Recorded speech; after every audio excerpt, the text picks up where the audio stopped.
하나님의 말씀은 창세기 29장 1절로 30절까지 단락의 말씀입니다. 야곱이 집을 떠나서 이제 외삼촌 라반을 만나게 되는 것, 그리고 레아와 라헬 두 딸 아내로 맡게 되는 이야기가 여기 나오고 있습니다. 야곱이 길을 떠나 동방 사람의 땅에 이르러, 그러니까 동방 사람 이렇게 하면 이 가나안 쪽에서 동쪽으로 볼 때 이쪽 메소포타미아 유브라테스 강 흐르는 그쪽 지역이 동방이에요. 그러니까 우리가 그 예수님 탄생 때 동방 박사 세 사람이 왔다, 그런 게 이쪽에서 온 사람이다라고 그러는 걸 우리가 알 수가 있어요. 본즉 들에 우물이 있고 그 곁에 양 세 떼가 누웠으니 이는 목자들이 그 우물에서 양떼에게 물을 먹임이라. 큰 돌로 우물 아기를 덮었다가, 그래갖고 3절 보면 이제 모든 떼가 모이면 그들이 우물 아기에서 돌을 옮기고 그 양떼에게 물을 먹이고는 우물 아기로 그 자리에 다시 그 돌을 덮더라.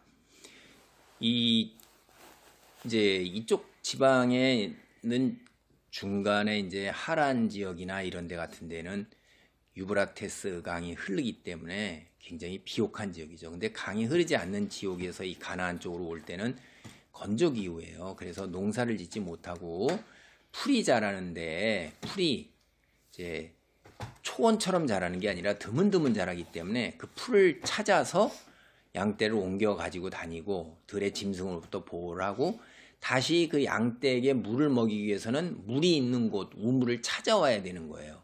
근데 그 우물이 굉장히 귀한 것이죠. 여기 우리가 성경에서 쭉 보면 우물이 누구의 우물인가 하는 소유가 굉장히 중요한 거고, 그 우물을 열어놓으면 물이 다 증발돼서 없어, 말라버리고 말잖아요. 그래서 그 우물을 덮어놓은 것이 물이 증발되는 것도 막고, 그 다음에 먼지나 뭐 이런 것들이 들어가서 더러워지고 또는 메꿔지는 것도 막게 하기 위해서 물을 먹이거나 기를 때만 위에 이제 막아놨던 돌을 갖다 옮겨가지고선 이렇게 하는데, 경우에 따라서는 그 돌이 너무나 크기 때문에 여럿이 모여서 옮겨야 되는 거예요. 그래서 우리가 이걸 알고, 야곱이 이제 그 우물 자리에 이제 목자들이 온 곳에서 서로 이야기를 주고받아서 자기가 이제 라반의 소식도 묻고, 그 다음에 이 라헬이 오게 되자 라헬하고 이제 소식을 전하고 이야기를 합니다. 11절에 보면 라헬에게 입맞추고 소리내어 울며 그에게 자기가 그의 아버지의 생질이요 리브가의 아들됨을 말하였더니 라헬이 달려가서 그 아버지에게 알림해. 이제 레아와 라헬은 이 라반의 딸이란 말이에요. 근데 라반하고 그 야곱의 자기 어머니 리브가하고는 오빠, 그 다음에 여동생 사이란 말이에요. 그래서 자기가 그 라반에게 대해서 조카가 되는 거예요. 얼마나, 이게 몇 년 만이냐면 리브가가 이삭에게 시집을 간 지가 27년 만에 이제 리브가의 아들이 외삼촌 라반을 만나는 거예요. 소식은 서로 들었겠지만은 실제로 왕래하지는 않았던 거죠.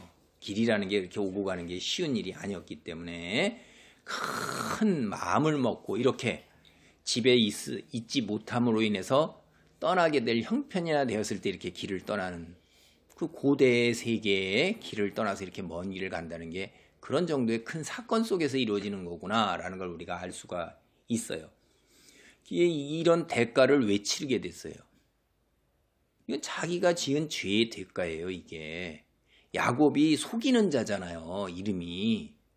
그러니까 계속해서 에서의 뒤꿈치를 잡고 어떻게든지 에서를 이겨보려고 그러고, 그러더니 팥죽으로 에서를 속여서 장자의 명분을 빼앗고, 축복 기도도 인간적인 방법으로 어머니와 공모해가지고선 아버지 이삭도 속이고, 자기 형 에서도 속였으니까 결국 집을 떠날 수밖에 없는 거잖아요. 에서가 죽이려 드니까.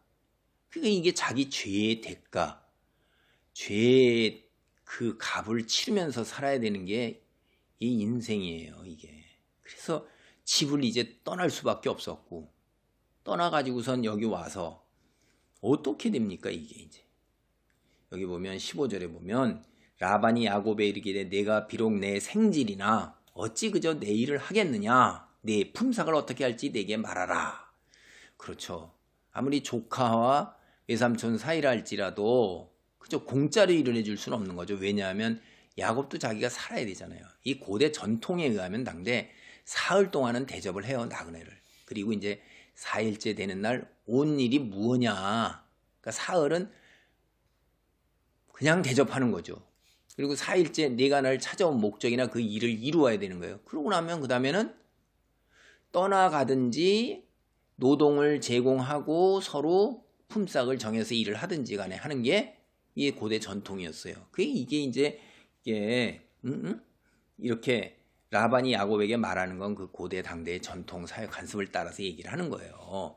그래서 이 라헬과 레아가 있는데 라헬은 마음이 듣는 거예요.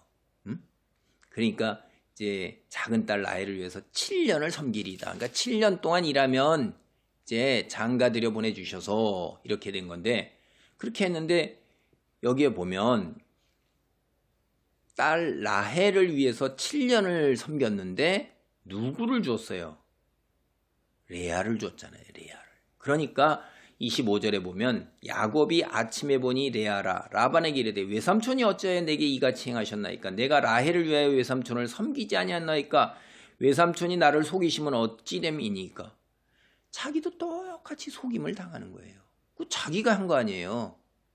자기가 팥죽 한 그릇으로 에서를 속였고, 그 다음에 어머니와 공모해서 축복 기도를 가로채서 아버지 이삭을 속였고, 속였는데 뭘? 다른 사람이 너를 속이면 뭐, 그거는 뭐 어째서? 너는 다른 사람을 속이는데 다른 사람이 너를 속이면 뭐 안 되냐? 라고 말할 수 있는 거예요. 그러니까 결국은 당하는 거예요, 자기도. 세상요, 정직하게 안 하고 이렇게 되면 공동체가 망그러지고 살기 어려운 세상이 되는 겁니다. 스스로 이렇게 만들어가는 거예요. 자기에게 뭐 유익한 것 같고 이 이익을 취하는 것 같지만은 결국 시간이 흘러가면 다 함께 살기 어려워진다 이거죠. 그래서 여기 보면 7년을 또 해야 돼요. 7년을. 그래서 30절에 보면 야곱이 또한 라헬에게로 들어갔고 그가 레아보다 라헬을 더 사랑하여 다시 7년 동안 라반을 섬겼더라. 그렇게 해가지고선 야곱이 레아하고 라헬 자매를 아내로 맞아들이는 건데, 성경을 보면 이것은 하나님께서 금하시는 일이고 악이에요. 좋은 일이 아닙니다. 자매를 이렇게 취하고 그러는 거는. 그래서 이 뒤로 가면 이 야곱이 자기의 죄값을 치러야 되잖아요. 이 자매끼리 이제 질투가 있고 그 속에서 12아들이 태어나고 참 인생이 다사다난한 일들이 이제 벌어지게 되는데 다 자기의 죄값으로 인하는 거예요, 이게. 하나님께서는 출애굽기 됐을 때 이걸 분명하게 얘기하셔요. 자매를 취하지 말라고 이렇게 하는 거를 분명하게 얘기하셔서 이게 결코 하나님께서 그렇게 이렇게 뭐 허락하시거나 이런 일이 아니라는 걸 우리는 알 수가 있습니다. 오늘 다시 한번 생각을 해봅니다. 죄를 지은 그 대가를 인생 평생 철저하게 그 죄값을 치르며 살아야 하는 우리 야곱의 인생 한번 다시 살펴보고 생각을 해봐야 될 거예요. 기도하겠습니다. 하나님 감사합니다. 우리를 붙드사 하나님 우리의 선조들의 삶을 통하여 우리의 죄악된 본성을 깨닫게 하시고 우리의 죄값을 철저하게 치르며 살아야 하는 그 아버지 하나님이여, 처절하고도 끔찍한 삶들의 여정을 봅니다.